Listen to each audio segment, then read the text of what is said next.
You don't set out to build a wall. You say, I'm going to lay this brick as perfectly as a brick can be laid. And you do that every single day. And soon you have a wall. And soon you have a wall.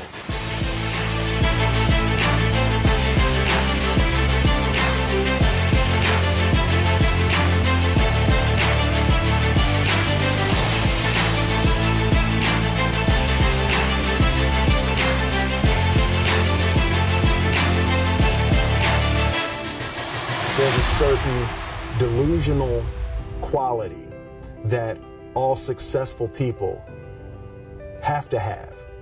You have to believe that something different than what has happened for the last 50 million years of history. You have to believe that something different can happen. I think that's a huge part of me. All right. My father owned it actually was an old bakery. When I was growing up, my father was an electrician and a refrigeration man. We would install supermarkets. You see the long freezer cases in supermarkets. We would install those long freezer cases and all the lights.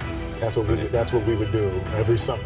So this one year, my father had his shop, and he decided for whatever reason that he wanted a new wall on the front of his shop. So he tore down probably about 16 feet high and probably about 30 feet long. He just completely tore the wall down, and my brother and I had to dig a 6-foot hole.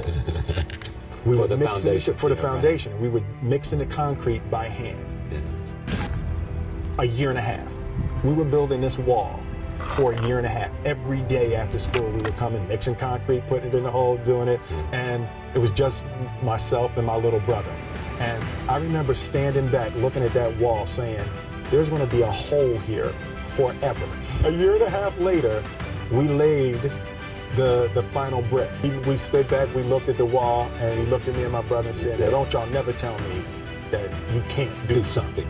You don't set out to build a wall. You don't say, I want to build the biggest, baddest, greatest wall that's ever been built. You don't start there. You say, I'm going to lay this brick as perfectly as a brick can be laid. There will not be one brick on the face of the earth that's going to be laid better than this brick that I'm going to lay in this next 10 minutes. And you do that every single day, and soon you have a wall. It's difficult to take the first step when you look how big the task is. The task is never huge to me. It's always one brick.